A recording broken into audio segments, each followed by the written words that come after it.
കൊളാർക്സ് academy എന്ന നമ്മുടെ YouTube ചാനലിലേക്ക് എല്ലാവർക്കും സ്വാഗതം.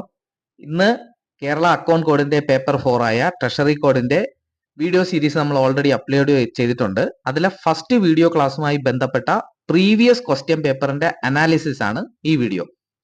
അപ്പൊ നിങ്ങൾ നേരത്തെ നമ്മുടെ വീഡിയോ ക്ലാസ് കണ്ടിട്ടില്ല എങ്കിൽ നേരെ പോയി ക്ലാസ് കാണുക, കണ്ടിട്ട് തിരിച്ചു വരിക. ഓക്കെ, അത് നിങ്ങൾക്ക് കൂടുതൽ യൂസ്ഫുൾ ആയിരിക്കും. അപ്പൊ നമുക്ക് ചോദ്യത്തിലേക്ക് കടക്കാം. ആദ്യത്തെ ചോദ്യം, ഒന്ന്, government account means the total of the A consolidated fund account, B contingency fund account, C public account of the state, D all of the above.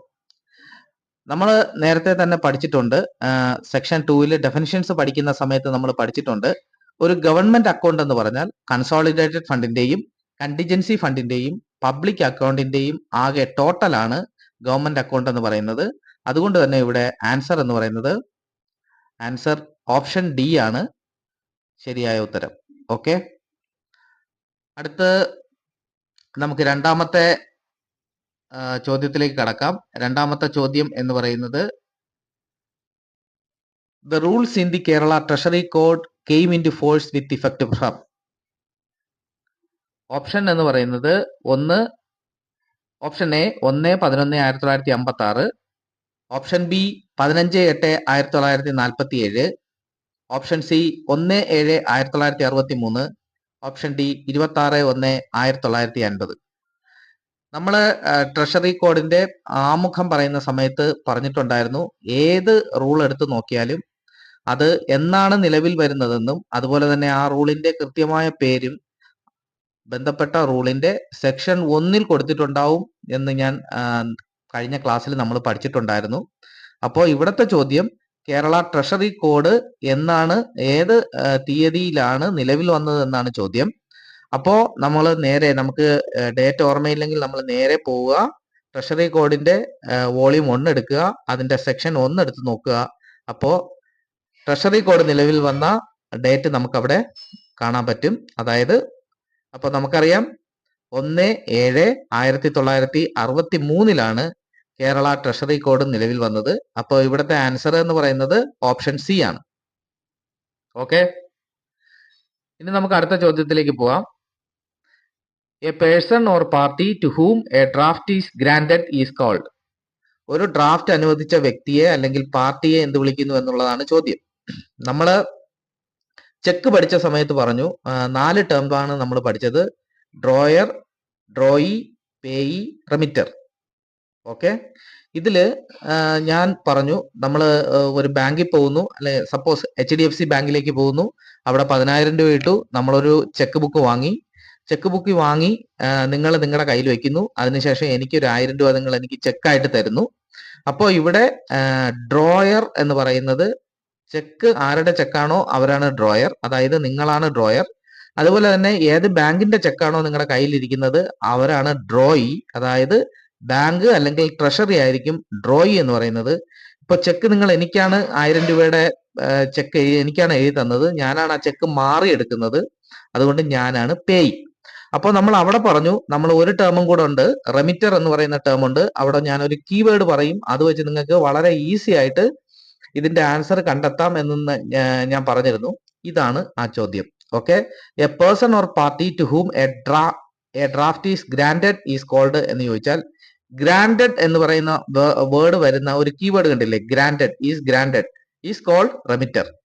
Okay, അതായത് ഒരു ഡ്രാഫ്റ്റ് അനുവദിച്ച വ്യക്തിയെ നമ്മൾ റെമിറ്റർ എന്നാണ് വിളിക്കുന്നത്. ഇവിടെ ഓപ്ഷൻ എ ആണ് ആൻസർ.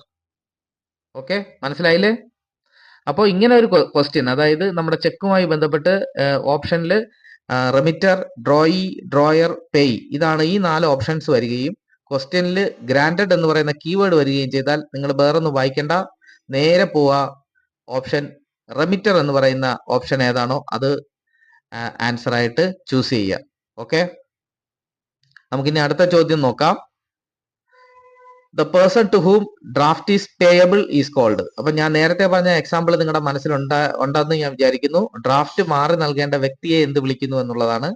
അപ്പോൾ ഡ്രാഫ്റ്റുമായിട്ട് ഞാനാണ് ബാങ്കിൽ പോകുന്നത്, എനിക്കാണ് നിങ്ങൾ തന്ന ചെക്കിന്റെ 1000 രൂപ മാറി തരുന്നത്. അപ്പോൾ മാറി നൽകേണ്ട വ്യക്തിയെ എന്ത് വിളിക്കുമെന്ന് നിങ്ങളുടെ മനസ്സിൽ ഇപ്പോൾ വന്നിട്ടുണ്ടാവും. ഇവിടെ ഓപ്ഷനിൽ കൊടുത്തിരിക്കുന്നത് ഓപ്ഷൻ എ എന്ന് പറയുന്നത് drawee, B payee, C remitter, D drawer. Okay, ഇവിടെ എന്തായാലും ക്വസ്റ്റ്യന്റെ കീവേഡിൽ ഗ്രാൻഡഡ് എന്ന് പറയുന്ന വേർഡ് ഇല്ല, അതുകൊണ്ട് തന്നെ ഓപ്ഷൻ സി അല്ല. മറ്റു 3 കീവേഡ്സും എങ്ങനെയാണ് വരുന്നതെന്ന് ഞാൻ നിങ്ങൾക്ക് പറഞ്ഞു തന്നിട്ടുണ്ട്. ആ ഒരു എക്സാമ്പിൾ നിങ്ങളുടെ മനസ്സിലുണ്ടാവണം. അപ്പോൾ ഇതില് ഈ ഡ്രാഫ്റ്റ് മാറി നൽകേണ്ട വ്യക്തിയെ എന്ത് വിളിക്കുന്നു എന്ന് ചോദിച്ചാൽ ഓപ്ഷൻ ബി പേയി എന്നാണ് വിളിക്കുന്നത്. അപ്പോ correct answer is option B payee. Okay, അടുത്ത ക്വസ്റ്റ്യനിലേക്ക് നമുക്ക് പോവാം. 5ാമത്തെ question, A treasury shall be under the control of the treasury officer who shall be under the administrative control of. ഒരു ട്രഷറി എന്ന് പറയുന്നത് ട്രഷറി ഓഫീസറുടെ കീഴിലായിരിക്കും. എന്നാൽ ഈ ട്രഷറി ഓഫീസർ ആരുടെ അഡ്മിനിസ്ട്രേറ്റീവ് കൺട്രോളിലായിരിക്കും എന്നുള്ളതാണ് ചോദ്യം.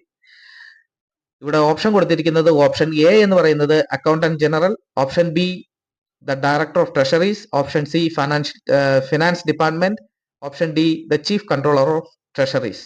ഓക്കെ, അപ്പൊ നമ്മൾ ഓൾറെഡി കഴിഞ്ഞ ക്ലാസ്സിൽ പഠിച്ചതാണ്. ട്രഷറിയുടെ ഹെഡ് എന്ന് പറയുന്നത് ട്രഷറി ഡയറക്ടർ ആയിരിക്കും. അതുപോലെ തന്നെ ട്രഷറികളെല്ലാം under the administrative control of director of treasuries ആയിരിക്കും. അപ്പൊ ഇവിടെ നമുക്ക് നേരെ ഓപ്ഷൻ ബി ചൂസ് ചെയ്യാം. Correct answer option B the director of treasuries. Okay, നമ്മൾ ഈ ഡയറക്ടർ അതുപോലെ തന്നെ സബ് ട്രഷറി, ട്രഷറി, ജില്ലാ ട്രഷറികളൊക്കെ കുറിച്ച് അടുത്ത ക്ലാസ്സിൽ നമ്മൾ വിശദമായി പഠിക്കുന്നുണ്ട്. ഓക്കെ, ഇനി നമുക്ക് അടുത്ത ചോദ്യം നോക്കാം.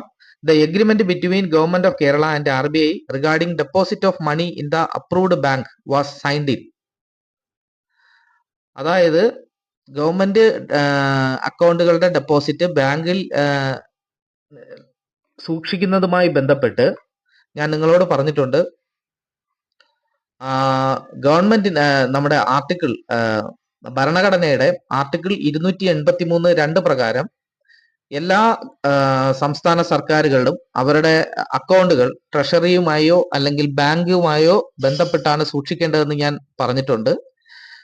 അതുമായി ബന്ധപ്പെട്ട് റിസർവ് ബാങ്ക് ഓഫ് ഇന്ത്യയും കൺസേൺഡ് സ്റ്റേറ്റുമായി ഒരു എഗ്രിമെന്റ് ഒപ്പിട്ടിട്ടുണ്ട്. അപ്പൊ നമ്മുടെ സംസ്ഥാനവുമായി ബന്ധപ്പെട്ട് നമ്മൾ നോക്കുമ്പോൾ 1952 അന്ന് നമുക്ക് ഗവർണർ ഇല്ല, പകരം രാജപ്രമുഖാണുള്ളത്. അപ്പൊ രാജപ്രമുഖുമായിട്ടും RBI ഒരു ഇത് ഒപ്പിട്ടിട്ടുണ്ട്, ഒരു എഗ്രിമെന്റ് ഒപ്പിട്ടിട്ടുണ്ട്. അത് കഴിഞ്ഞ് 1956 നമ്മളെ കേരള സംസ്ഥാനം നിലവിൽ വരുന്നു. നിലവിൽ വന്നതിന് ശേഷം 1952 രാജപ്രമുഖും RBIയുമായിട്ട് ഒപ്പിട്ടത്. അത് കഴിഞ്ഞ് 20 വർഷങ്ങൾക്ക് ശേഷം 1972 RBIയും നമ്മുടെ കേരള ഗവർണറുമായി മറ്റൊരു സപ്ലിമെന്ററി കരാറൂടെ ഒപ്പിടുന്നുണ്ട്. ഓക്കെ, ഇവിടുത്തെ ചോദ്യം ഗവൺമെന്റ് ഓഫ് കേരളയും RBIയും എന്നാണ് ഒപ്പിട്ടതെന്നാണ്. അപ്പൊ അതുകൊണ്ട് നമുക്ക് ഇവിടെയുള്ള ഗവൺമെന്റ് ഓഫ് കേരള നിലവിൽ വരുന്നത് 1956 ശേഷമാണ്. അതുകൊണ്ട് തന്നെ ഇവിടുത്തെ ഉത്തരം എന്ന് പറയുന്നത് ഓപ്ഷൻ സി ആണ്, 1972. അപ്പോൾ ഇത് നിങ്ങൾക്ക് കൃത്യമായിട്ട് ഓർമ്മയില്ലെങ്കിൽ നിങ്ങൾ നേരെ നമ്മുടെ ട്രഷറി കോഡിന്റെ വോളിയം 2 എടുക്കുക, അതിന്റെ അപ്പൻഡിക്സിലെ ആദ്യം അതിന്റെ ഇൻഡെക്സ് നോക്കുക. അവിടെ തന്നെ ഇത് 2 ഡേറ്റും, ഇതിപ്പോ വർഷം മാത്രമാണ് ചോദിച്ചിട്ടുള്ളത്, ഇനി കറക്റ്റ് ഡേറ്റ് തന്നെ അവിടെ അപ്പൻഡിക്സ് 1 അതിന്റെ ഇൻഡെക്സിൽ തന്നെ കൊടുത്തിട്ടുണ്ട്. എളുപ്പം നിങ്ങൾക്ക് ഈ 2 ഡേറ്റും കണ്ടുപിടിക്കാൻ പറ്റും. അപ്പൊ നിങ്ങൾ ഇവിടെ ഒരു ട്രിക്കി ആയിട്ട് ചോദിക്കുന്നത് ഗവൺമെന്റ് ഓഫ് കേരള എന്ന് ചോദിച്ചാൽ നിങ്ങൾ 1972 വരുന്ന ഈ ഗവർണറും RBIയുമായിട്ടുള്ള എഗ്രിമെന്റ് എടുക്കണം. ഇനി രാജപ്രമുഖാണെങ്കിൽ നിങ്ങൾ ആദ്യമത്തെ എഗ്രിമെന്റിന്റെ ഡേറ്റ് എടുക്കണം. 1952 എന്നുള്ള ഓപ്ഷൻ ആയിരിക്കും നിങ്ങൾ ചൂസ് ചെയ്യേണ്ടത്. ഓക്കെ, ഇനി ഡേറ്റ് ചോദിക്കുകയാണെങ്കിൽ നിങ്ങൾ അപ്പൻഡിക്സ് 1 നോക്കിയിട്ട് ആ ഡേറ്റ് കൺഫേം ചെയ്തതിന് ശേഷം മാത്രം ആൻസറിലോട്ട് പോവുക. ഓക്കെ, ഇനി നമുക്ക് നെക്സ്റ്റ് ചോദ്യത്തിലേക്ക് പോവാം. Who is the head of the department of treasuries? അത് നമ്മൾ ഓൾറെഡി പഠിച്ചതാണ്. ഇവിടുത്തെ ഓപ്ഷൻസ് എന്ന് പറയുന്നത് principal secretary, B commissioner, C secretary, D director. അപ്പൊ നമ്മൾ കഴിഞ്ഞ ക്ലാസ്സിൽ പഠിച്ചതാണ്. Head of the department of treasury എന്ന് പറയുന്നത് ട്രഷറിയുടെ ഡയറക്ടറാണ്. ഓക്കെ, ഇവിടെ ആൻസർ എന്ന് പറയുന്നത് ഓപ്ഷൻ ഡി ഡയറക്ടർ. അടുത്ത ചോദ്യമാണ്, അടുത്ത ചോദ്യത്തിലേക്ക് പോവാം. ചെക്ക് മീൻസ്, ചെക്ക് മീൻസ് എന്നുള്ളതാണ് ചോദ്യം. ചെക്ക് എന്ന് പറഞ്ഞാൽ എന്താണ് എന്നുള്ളതാണ്. PSCയുടെ പ്രീവിയസ് ക്വസ്റ്റ്യൻ പേപ്പറിൽ ത്രൂ ഔട്ട് എല്ലാ വർഷവും, മിക്കവാറും എല്ലാ വർഷവും ഈ ചോദ്യം ചോദിച്ചിട്ടുണ്ട്. അത് ചോദ്യവും ഇത് തന്നെയാണ്, ഓപ്ഷൻസും ഇത് തന്നെയാണ്. ചെക്ക് എന്ന് പറഞ്ഞാൽ റിട്ടേൺ ഓർഡർ ആണോ, ഓതറൈസ്ഡ് ഓർഡർ ആണോ, വെർബൽ ഓർഡർ ആണോ, ഓറൽ ഓർഡർ ആണോ? അപ്പോൾ ഓൾറെഡി നമ്മൾ പറഞ്ഞിട്ടുണ്ട്, ചെക്ക് എന്ന് പറഞ്ഞാൽ നമ്മൾ എടുക്കേണ്ട കീവേഡ് റിട്ടേൺ ഓർഡർ ആണ്. ഓക്കെ, നമ്മൾ നേരത്തെ പറഞ്ഞിട്ടുള്ളതാണ്. നെഗോഷ്യബിൾ ഇൻസ്ട്രുമെന്റ് ആക്ടിന്റെ പ്രകാരമാണ് ഈ ചെക്കിനെ ഡിഫൈൻ ചെയ്തിട്ടുള്ളതെന്ന് നമ്മൾ അവിടെ പറഞ്ഞായിരുന്നു. ഓക്കെ, അപ്പോൾ ഇവിടെ ആൻസർ എന്ന് പറഞ്ഞത് റിട്ടേൺ ഓർഡർ. ഓക്കെ, ഏത് ഓപ്ഷന്റെ റിട്ടേൺ ഓർഡർ എന്ന് കണ്ടാൽ നിങ്ങൾ ക്വസ്റ്റ്യൻ നോക്കിയോ, അത് ചെക്ക് തന്നെ ആയിരിക്കും. ഓക്കെ, നമ്മൾ പണ്ട് പി എസ് സി പരീക്ഷ എഴുതുന്നത് പോലെയല്ല, ഇത് വളരെ ഈസിയാണ്. ഇങ്ങനെയുള്ള ഓപ്ഷൻസ് ആണ്. നമുക്ക് ഓപ്ഷൻസ് കണ്ടാൽ ചിലപ്പോൾ ചിരി വരും. ഓക്കെ, അപ്പൊ നമ്മൾ ഇത് പ്രീവിയസ് ക്വസ്റ്റ്യൻ പേപ്പർ പഠിച്ചിട്ട് പോകുന്നവർക്കാണ് ഈ ചിരി വരുന്നത്. അല്ലെങ്കിൽ നമുക്ക് ശരിക്കും കരച്ചിൽ വരും ക്വസ്റ്റ്യൻ കാണുമ്പോൾ. ഓക്കെ, അപ്പൊ 9, A person or office that draws A draft is called. നമ്മൾ ചെക്കിനെ പഠിച്ചപ്പോ ചെക്കിനെ പറ്റി നമ്മൾ ഡെഫിനിഷനിൽ പഠിച്ചപ്പോ നമ്മൾ 4 ടേംസ് പഠിച്ചു. ആ ടേംസ് ആണ് കൊടുത്തിരിക്കുന്നത്. അപ്പൊ ഹൂ ഡ്രോസ് ദ ഡ്രാഫ്റ്റ് എന്ന് ചോദിച്ചാൽ അതിന്റെ ഇതെന്ന് പറഞ്ഞാൽ ഡ്രാഫ്റ്റ് ആരുടെ എന്നാണ് ചോദ്യം. അത് ഡ്രാഫ്റ്റ് ഈ ചെക്ക് എഴുതുന്നത് ആരാന്ന് ഉള്ളതാണ് ഇവിടുത്തെ ചോദ്യം. അത് ഡ്രോയർ ആണ്, ഡ്രോയർ. ഓക്കെ, ചെക്ക് നിങ്ങളാണല്ലോ എനിക്ക് എഴുതി തന്നത്, അപ്പൊ ഡ്രോയർ ആണ് ഇവിടുത്തെ answer. 9, option D is the correct answer. Okay, അപ്പൊ നമുക്ക് ഇനി അടുത്ത ചോദ്യത്തിലേക്ക് പോവാം. ചോദ്യം number 10, remitter is a person or a party. Okay, എന്നുള്ളതാണ്. റെമിറ്റർ ആരാണെന്ന് ഉള്ളതാണ് ഇവിടുത്തെ ചോദ്യം. റെമിറ്റർ എന്ന് പറയുന്ന ഒരു ചോദ്യം വരികയാണെങ്കിൽ, അല്ലെങ്കിൽ ഓപ്ഷനിൽ ക്വസ്റ്റ്യനിൽ ഒരു കീവേഡ് കാണുമെന്ന് ഞാൻ പറഞ്ഞു. ഗ്രാൻഡഡ് എന്ന് പറയുന്ന കീവേഡ് ആണത്. അപ്പൊ നിങ്ങൾ റെമിറ്റർ കുറിച്ചിട്ടുള്ളതാണ് ഇവിടെ ചോദ്യം. അപ്പൊ ഗ്രാൻഡഡ് എന്ന് പറയുന്ന കീവേഡ് എവിടെ ഉണ്ടെന്ന് നോക്കുക. എ ആണ്, to whom a draft is granted. Okay, അപ്പോൾ നമ്മൾ ആൻസറിലേക്ക് പോയി. ഓപ്ഷൻ എ ആണ് ഇവിടുത്തെ ആൻസർ.